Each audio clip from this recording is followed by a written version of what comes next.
सभी को जय सिया राम। रामचरितमानस में अयोध्या कांड दोहा संख्या 172।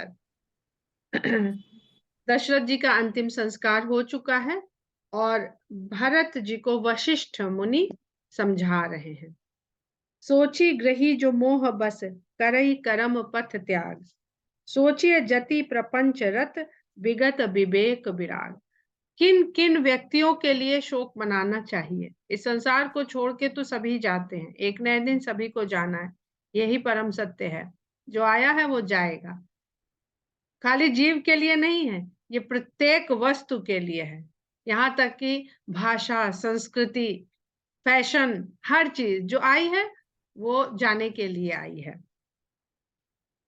तो कहते हैं कि उस गृहस्थ का सोच करना चाहिए, उसके लिए शोक मनाना चाहिए। यहाँ पर संसार में रहते रहते किनके लिए शोक करने के काबिल हो जाते हैं, ये बता रहे हैं कि संसार से जाने के लिए तो इनके लिए शोक करने की आवश्यकता नहीं। इनका ऐसा आचरण होता है कि संसार में रहते हुए भी ये सोचनीय हो जाते हैं।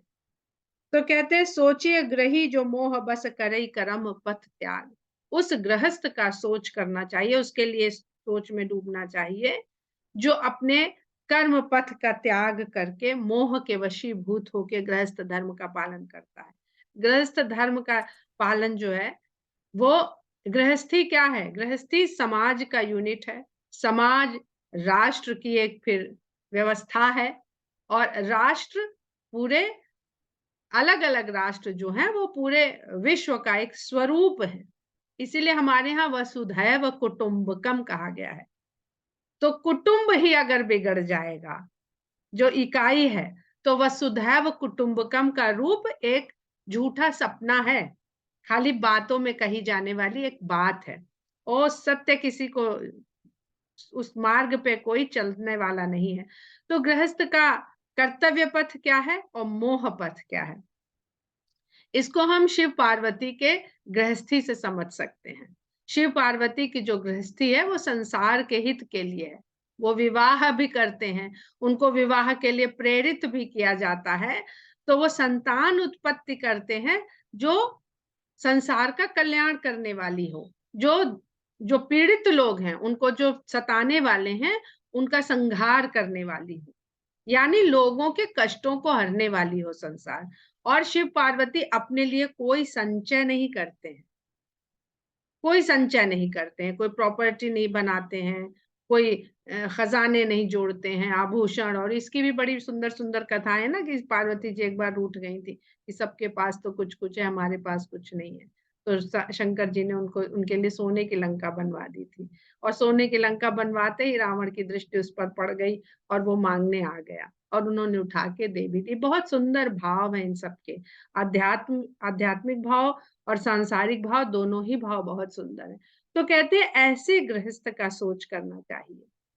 गृहस्थ का धर्म है, कर्तव्य है कि वो अपने लिए, अपने परिवार के लिए, आज अनीता ने एक वीडियो भेजा है हम लोगों को, वो एक परिवार किस प्रकार रक्षा करता है अपनी स्वयं की एकजुट होकर के, बहुत सुंदर एक जानवर के ऊपर है वो। और फिर जो उसके बाद बचता है गृहस्थ के पास, वो तो कर्म करेगा, अर्जन भी करेगा। ज्ञान का अर्जन करेगा तो ज्ञान बांटे, धन का अर्जन करेगा तो धन बांटे, शक्ति का अर्जन करेगा तो शक्ति बांटे, सबको शक्तिशाली बनाए। ये एक गृहस्थ का कर्तव्य होता है। तो उनका सोच करिए जो मोह के वशीभूत हो जाते हैं, सिर्फ अपने लिए, पावर अपने लिए, धन अपने लिए, ज्ञान अपने लिए, ये वो अपने कर्तव्यच्युत हो जाते हैं। और सोचिए जति प्रपंच रत विगत विवेक विराग। और उस सन्यासी का सोच करना चाहिए जो विवेक होते हुए वैराग्य धारण करता है और वैराग्य में नहीं जाता है, प्रपंच में दुनिया के पड़ जाता है। ऐसे सन्यासियों से आज का युग और हमेशा का युग शायद भरा पड़ा रहा होगा, तभी तुलसीदास जी भी ये लिख रहे हैं और वेदों, शास्त्रों, श्रुतियों में भी इसके बारे में बहुत सारी श्लोक लिखे गए हैं। बैखानस सोई सोचे जोगु तपु बिहाई जही भावहि भोगु। उस वानप्रस्थी का सोच करना चाहिए। बैखानस जो वानप्रस्थ की आयु में आ गए हैं गृहस्थ, और जो बैखानस के योग्य हैं, यानी अब घर गृहस्थी इन सब में न पड़े अधिक, तप बिहाई जही भावई भोगु, जो तपस्या में लग जाएं, जो त्याग, तपस्या में कौन जाता है? जो त्याग करता है। तपस्या में जाने के लिए कुछ लेके नहीं जाना पड़ता। पार्वती जी तपस्या करने गई थी तो महल से कुछ लेके नहीं गई थी। जो कोई भी तप करने वन में जाने का अर्थ ही है कि अब सांसारिक सुख सुविधाओं की आवश्यकता आपके जीवन को नहीं है। तो जो तप को छोड़ करके जिसको भोग भाता है, जैसे-जैसे व्यक्ति बुढ़ा होता जाता है, वैसे-वैसे मोह में लिप्त होता जाता है, वैसे-वैसे वो अपनी सुरक्षा को लेकर के घबराता जाता है और वैसे-वैसे वह भोग की तरफ लिप्त होता जाता है। तो तप बिहाई जहि भावई भोगु, सोचिए पिसुन अकारण क्रोधी, चुगलखोरों का, बिना कारण क्रोध करने वालों का, जननी जनक गुरु बंधु विरोधी, माता-पिता गुरु और भाई के विरोधी, इन सब का सोच करना चाहिए। सब विधि सोचिए पर अपकारी, निज तनु पोषक निर्दय भारी। और सभी प्रकार से वो सोच करने के योग्य है जो अपकार में रत है। निज तनु पोषक, जो अपने तन को पोषने के लिए, यानी अपना स्वार्थ देखने के लिए, अपने स्वार्थ को पूरा करने के लिए निर्दय भी हो जाता है, स्वभाव से आतताई हो जाता है, अत्याचारी हो जाता है। सोचनीय सब ही विधि। अब दशरथ और दशानन का देखिए कितना बढ़िया यहाँ पर तुलना हो रही है। तो ये जितनी भी चीजें यहाँ पर बताई जा रही हैं, उसमें कितने सारे प्रसंगों में, कितनी सारी परिभाषाओं में रावण जैसा ही व्यक्तित्व वहां पर सूट कर रहा है, सूटेबल है। सोचनीय सब ही विधि सोई, जो न छाड़ छल हरिजन होई। और उसका तो सब ही प्रकार से सोच करने के लिए वो सबसे उत्तम है जो छल को त्याग करके भगवान के लिए नहीं लगता है। जो न छाड़ छल हरिजन होई, जो भगवान का व्यक्ति नहीं बनता है। सोचनीय नहीं कौशल राव, भुवन चार दिस प्रकट प्रभाव। कौशल राज कहीं सोच के योग्य हैं, जिनका प्रभाव तो 14 भुवन में, 4 10, 4 और 10, 14 भुवनों में जिनका प्रभाव प्रकट है।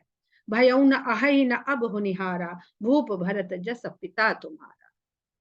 हे भरत, राजा दशरथ के लिए सोच क्या करना, तुम्हारे जैसा पिता तो न हुआ है, न है और न होगा। विधि हरि हर सुरपति दिसनाथा, बर नहीं सब दशरथ गुण गाता। विधाता विष्णु, शंकर, देवता और दिशाओं के स्वामी सभी तो दशरथ के गुणों का गान वर्णन किया करते हैं। कहु तात के ही भांति कऊ करहि बड़ाई तासु, राम लखन तुम शत्रुहन सरिस सुवन सुच जासु। कहते हैं तात बताओ, ऐसे व्यक्ति की बड़ाई करके क्या पूरी हो सकती है? कोई पूरी तरह से उसकी बड़ाई कर पा सकता है जिसके राम लक्ष्मण शत्रुघ्न और तुम्हारे जैसे पुत्र हों? बहुत सुंदर प्रसंग है। इसको आप लोग और समझने का प्रयास करिएगा, जीव के हिसाब से और उस जीव के जो पुत्र हैं उसके हिसाब से समझने का प्रयास करिएगा। सब प्रकार भूपति बड़भागी, बाद विषाद करिय तेहि लागी। कहते हैं कि राजा तो सभी प्रकार से भाग्यशाली थे, बड़े भाग्य वाले थे, उनके लिए विषाद करना व्यर्थ है, निरर्थक है। यह सुनि समुझ सोच परिहरहु, सिर धरि राज रजाय सुकरहु। यह विचार करके, यह समझ करके सोच को त्याग दीजिए और राजा की आज्ञा को शिरोधार्य करिए और राज्य करिए। सिर धरि राज रजाय सुकरहु, राजा की आज्ञा को शिरोधार्य करिए और राज करिए। राय राजपद तुम कहु दीना, पिता बचन फुर चाही यकीना। क्योंकि राजा ने राजपद तुमको प्रदान किया है और पिता के वचन को प्रमाणित करना अब तुम्हारा ही काम है। तजे राम जेहि बचन ही लागी, तनु परिहरहु राम बिरहागी। ये वही वचन है जिसको सत्य करने के लिए, जिसको पूरा करने के लिए राम ने अयोध्या त्याग दी। तजे राम जेहि बचन ही त्यागी, उन्होंने राम को त्याग दिया और तनु परिहरहु राम बिरहागी, और फिर राम के विरह की अग्नि में स्वयं के तन को भी त्याग दिया। न पई, अब अगर तुम इसको नहीं पूरा करोगे तो दशरथ का वचन सत्य कहाँ होगा? दशरथ ने तो जो अपना सत्य, अपने 2 वचन को निभाने के लिए जो किया, और वो वचन, एक वचन उनका कभी पूरा नहीं हुआ। न पही बचन प्रिय नहीं प्रिय प्राणा, करहु तात पितु बचन प्रवाना। कहते हैं राजा को अपने वचन प्रिय थे, अपने प्राण प्रिय नहीं थे। तो हे तात, तुम पिता के ऐसे वचनों को अप्रमाणित करो, सत्य करो। करहु शीस धरि भूप रजाई, है तुम कह सब भांति भलाई। तुम राजा की आज्ञा को अपने शीश पर धारण करो, इसी में तुम्हारा सब प्रकार से भला है। शोक किए क्यों बैठे हो? परशुराम पितु आज्ञा राखी, मारी मातु लोक सब साखी। परशुराम ने तो पिता की आज्ञा के कारण अपनी माता तक का वध कर दिया था। इस बात को सारा संसार जानता है, सारा लोक इसका साक्षी है। तनय जजाति ही जौबन दयऊ, पितु आज्ञा अघ अजसु न भयऊ। ययाति के पुत्र ने पिता के चाहने पर अपना यौवन पिता को दे दिया, और पिता की इस आज्ञा का पालन करने के लिए उनको कोई भी अपयश नहीं लगा। अनुचित उचित विचारु तजी, जे पालहि पितु बैन, ते भाजन सुख सुजस के, बसहि अमर पति ऐन। तो कहते हैं, जो कोई भी उचित अनुचित का विचार छोड़ करके पिता के वचनों को, पिता की आज्ञा को मानता है, पालन करता है, वह सुख का भाजन होता है। वह सुख को प्राप्त करता है संसार में, और उसके बाद अमर पति में वास करता है, अर्थात स्वर्ग को सिधारता है। पर हम सभी लोग जानते हैं कि भरत जी की तो कभी ये कामना ही नहीं थी। उन्होंने कभी स्वर्ग नहीं चाहा। वो तो मोक्ष भी नहीं चाहते थे। उनका उनके द्वारा कहा गया दोहा मेरा सर्वप्रिय दोहा है रामचरितमानस के का, कि अरथ न कर्म न काम, अरथ न धर्म न काम रुचि, गति न चाहूं निर्वाण, जन्म जन्म रति राम पद, यहु वरदान नान। वो तो बार बार जन्म चाहते हैं, और जन्म आएगा, जन्म पाएगा संसार में मनुष्य, तो उसमें दुख भी पाएगा। तो वो जन्म पाना चाहते हैं, और जन्म पाके हर जन्म में उनका राम के चरणों में प्रेम बना रहे, बस वो चाहते हैं। और वशिष्ठ जी क्या कह रहे हैं? ते भाजन सुख सुजस के, बसहि अमर पति हैं। तो जिसको जो चाहिए ही नहीं, उससे उसको लुभाया जा सकता है? नहीं लुभाया जा सकता है। अवसि नरेश बचन फुर करहु, पालहु प्रजा शोक परिहर।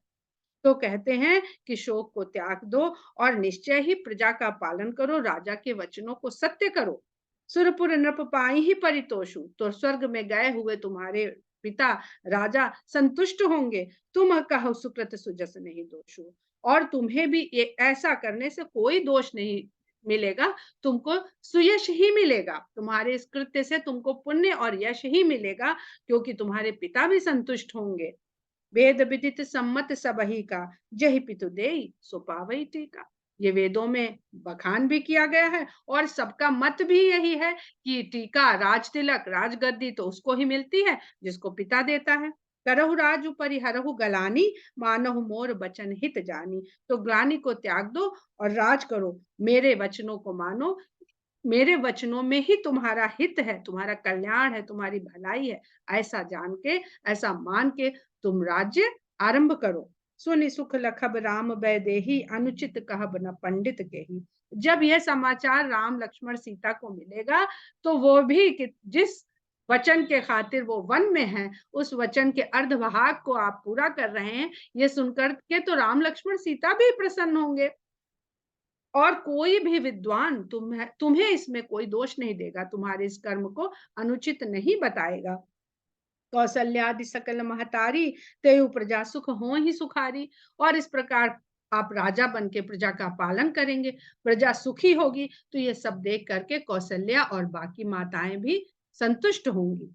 परम तुम्हार राम कर जानही, सो सब विधि तुम सन भल माने। जो कोई भी तुम्हारे और राम के बारे में जानता है, तुम्हारे परम संबंध को, परम प्रेम के बारे में जानता है, वो सब प्रकार से तुमको भला कहेंगे। तुम्हें कोई दोष नहीं देगा, तुम्हें कोई कलंक नहीं लगेगा। सौंपे हु राजु राम के आए, सेवा करे हु स्नेह सुभाए।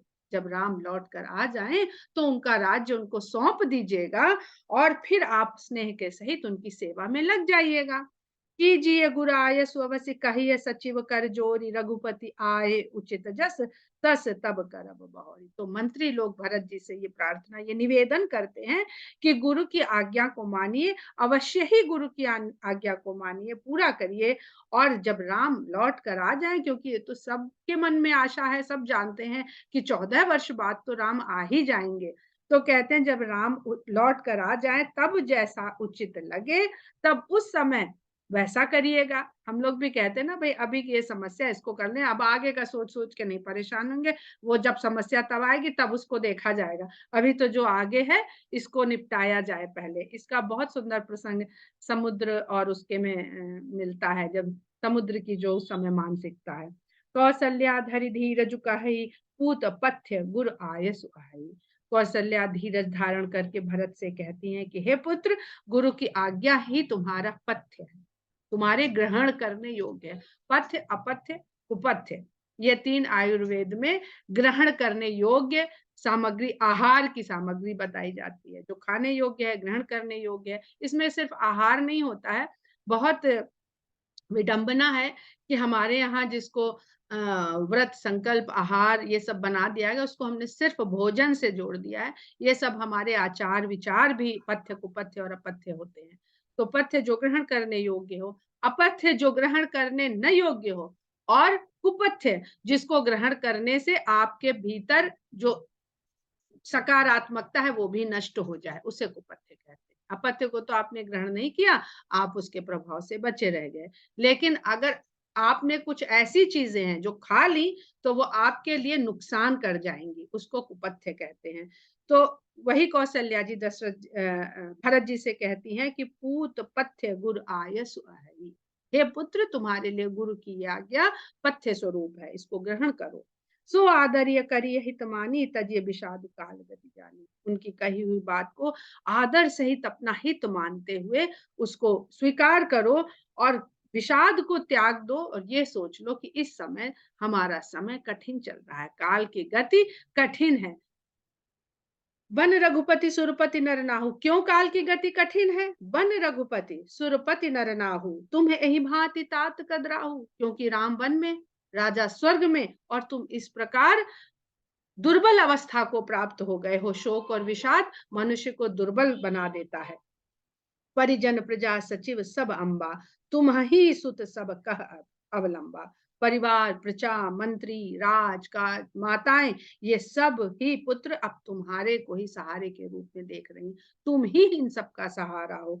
तुम ही सुत सब कह अवलंबा, लखि विधि बाम कालु कठिनाई, धीरज धरहु मातु बलि जाई। इसलिए काल को कठिन समझते हुए और विधाता को विपरीत समझते हुए धीरज धारण करो, और जो गुरु और सचिव कह रहे हैं उस कार्य को आगे बढ़ाओ। ये माता तुम पर बलिहारी जाएगी। रुष्टता का कोई भाव नहीं है कौशल्या का यहाँ पर। सिर धरि गुरु आयसु अनुसरहु, प्रजा पाली परिजन दुख हरऊ। सभी दुखी हैं, भरत जी के साथ साथ सभी दुखी हैं। तो कहती हैं कि गुरु के आज्ञा को शिरोधार्य करो और उसके अनुसार अपना कर्तव्य निभाओ, जिससे प्रजा का पालन हो और परिवार के लोगों का दुख दूर हो। गुरु के बचन सचिव अभिनंदन, सुने भरत ही हित जन चंदन। गुरु के मंत्रियों के इस प्रकार के वचन ने भरत जी के हृदय पे थोड़ा चंदन जैसी शीतलता प्रदान करी। क्यों? क्योंकि भरत जी का हृदय तो इस ताप से तप रहा था कि ये सबका कारण वो बने। वो भयंकर अपराध बोध से ग्रस्त थे कि पिता के मृत्यु के कारण वो हैं, राम के वनगमन के कारण वो हैं। तो इस प्रकार का जो उनके भीतर अपना बोध था कि कितना स्वार्थी और कितना दुष्ट सब लोग उनको समझ रहे होंगे, तो जब उन्होंने अपने अपने कानों से सुना, सबके इस व्यवहार को देखा, तो सुने भरत ही अहित जन, सुनी बहोरी मातु मृदुबानी, सील स्नेह सरल रस सानी। और फिर उन्होंने माता की मीठी वाणी को, जो पूरी तरह से स्नेह से, सरलता से, शीलता से सनी हुई थी। आगे छंद बहुत सुंदर है कि सानी सरल रस मातु बानी, सुनि भरत व्याकुल भय। जो ये वाणी उनकी सरलता से, प्रेम से सनी हुई थी, उसको सुन के अब भरत व्याकुल हो रहे हैं। लोचन सरोरु स्रवत सींचत, बिरह उर अंकुर नय। जब माता ने ये कह दिया कि तुम राज करो, जो मंत्री और गुरु कह रहे हैं इसमें ही तुम्हारा कल्याण है, तुम राज करो, तुम्हें कोई दोष नहीं लगेगा, तो ये वाणी सुन करके भरत व्याकुल व्याकुल हो गए और उनके नैनों से अश्रु बहने लगे। तो जब ये अश्रु बहने लगे तो उनका विषाद जो थोड़ा कम हुआ था, उसमें विरह के और विरह रूपी जो बीज पड़ा था उसमें नए अंकुर फूट आए। जब हम बीज बोते हैं तो उसमें जब पानी देते हैं तो उसमें अंकुर फूटता है। तो लोचन सरोरु स्रवत सींचत बिरह उर अंकुर नए। जो राम के विरह रूपी बीज उनके हृदय में दबा पड़ा था, वो माता कौशल्या के वचन सुनकर जो आंसू झरे भरत जी के आंखों से, उन्होंने उस विरह रूपी बीज को सींच करके अंकुरित कर दिया, यानी उनका विरह का दुख और बढ़ गया। सो दशा देखत समय तेहि बिसरी सबहि सुधि दे। ये देख करके जो लोगों ने भरत के इस प्रतिक्रिया को देखा तो सबको अपनी अपनी देह की सुध बिसर गई। एक व्यक्ति के अंदर यदि सच्चा प्रेम होता है तो उसके जो आसपास का क्षेत्र होता है वो उस प्रेम के आभा से, उस प्रेम की ऊर्जा से प्रभावित हो जाता है। ये कहानियां हम लोगों ने बहुत सारे आश्रमों में आज भी देखने को मिल जाती हैं। कोई कोई ऐसे स्थान जहां सब जीव जंतु जो हिंसक हैं वो प्रेम भाव से रहते हैं। सो दशा देखत समय तेहि बिसरी सबहि सुधि देह की, तुलसी सराहत सकल सादर सीव सहज सनी।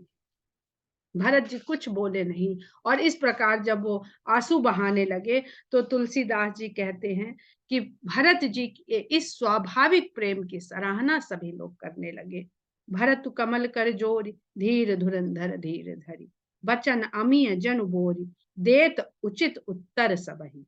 भरत जी ने अपने कर कमलों को जोड़ करके और बहुत धीरज के साथ हाथ जोड़ करके बहुत अपने आप को संभाला कि वो बोल सकें।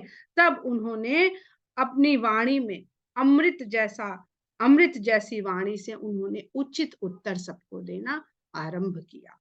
अभी तक वो बैठे हैं और चुपचाप बैठे हैं और आप इसकी कल्पना कर लीजिए कि सब लोग उनको समझा रहे हैं। मोहि उपदेश दीन्ह गुरनीका प्रजा सचिव सम्मत सबही का। कहते हैं गुरु ने मुझे बहुत अच्छा उपदेश दिया है जिसमें प्रजा और मंत्रियों सभी की सहमति है। मात उचित धरि आयसु दीन्हा अवश्य शीस धरि चाहूं कीना। और उस पर माता ने भी मुझे उचित ही आज्ञा दी है जिसको अवश्य ही मैं शीश में धारण करके पूरा करना चाहूंगा।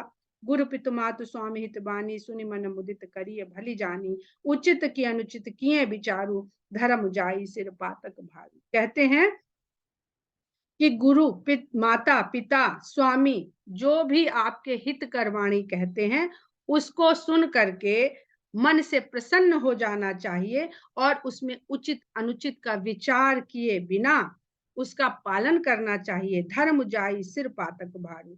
अगर उसमें उचित अनुचित का विचार करने लगे कि सोचने लगे तो धर्म चला जाता है और व्यक्ति का पतन हो जाता है।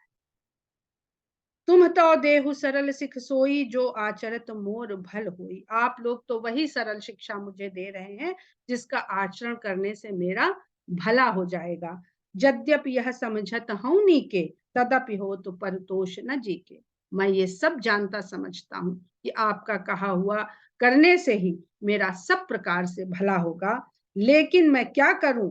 यद्यपि यह समझत हूं नीके, यद्यपि मैं इसे भली भांति जानता हूं, शास्त्रों के ज्ञाता है, वो भी राम के साथ उतनी शिक्षा लिए हुए हैं, तब भी मेरे मन को संतोष नहीं हो रहा है।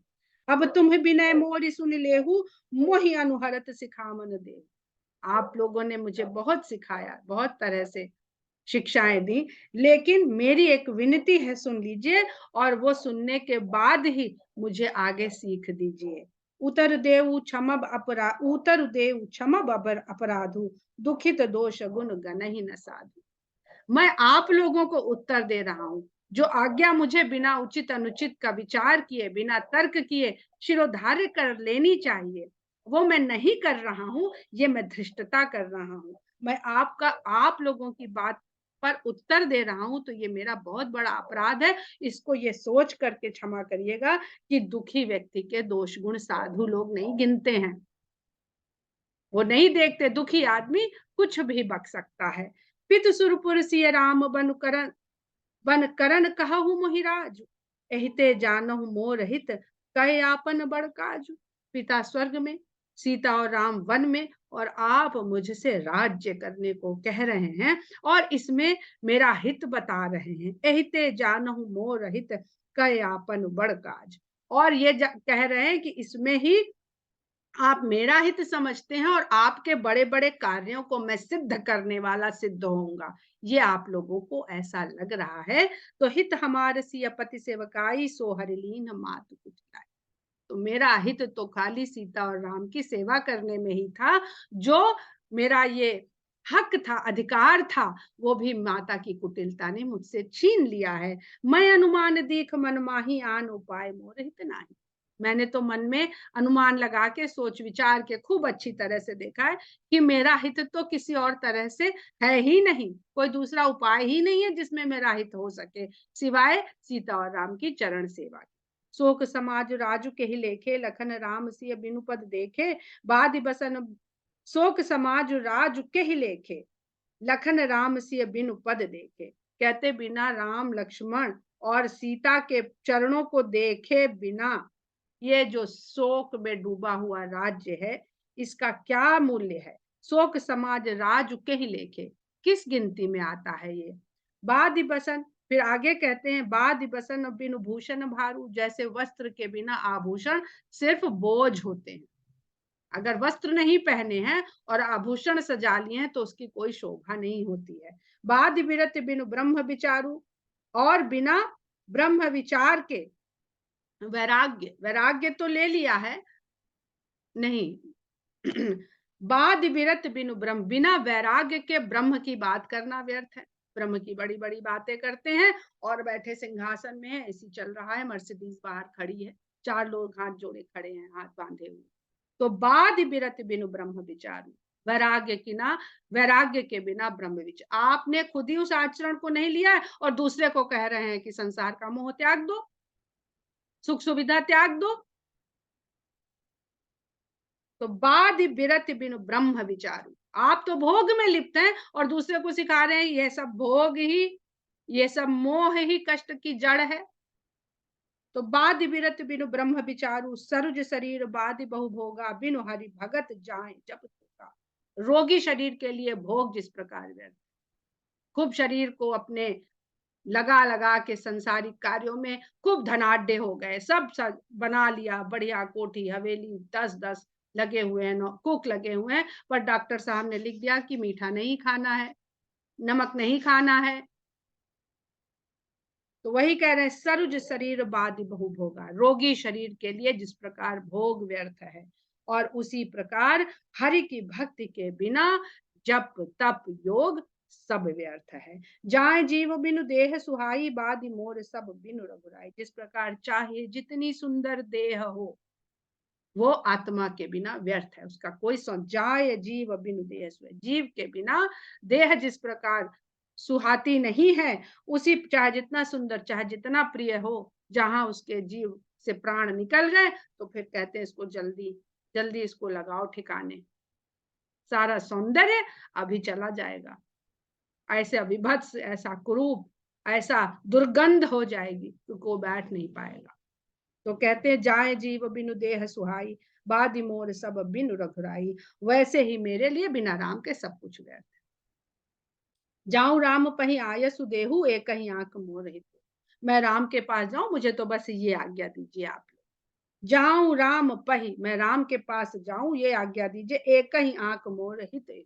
मुझे तो बस अपना हित इसी में दिख रहा है इस समय, और मुझे कोई आप लोगों की बातों में अपना हित नजर नहीं आता है। मोहिन रप करि भल आपन चाहू, सो सो स्नेह जड़ता बस कहू। मुझे अपना राजा मान करके आप लोग को लगता है कि मैं बढ़िया राजा सिद्ध होऊंगा, आप लोगों के लिए भलाई के कार्य कर पाऊंगा, ये भी आप जड़तावश कह रहे हैं। क्यों? कैकेयी सुअ कुटिल मति राम विमुख गत लाज, तुम चाहत सुख मोह बस मोहि से अधम के राज। कैकेयी की जैसी कुटिल बुद्धि वाले के पुत्र से, पुत्र को आप राजा बना के, और जो राम से विमुख हो गया है, ऐसे व्यक्ति को राजा बना करके आप अगर सुख की कामना कर रहे हैं तो ये मोह के वशीभूत होकर के कर रहे हैं, मोहि से अधम के राज।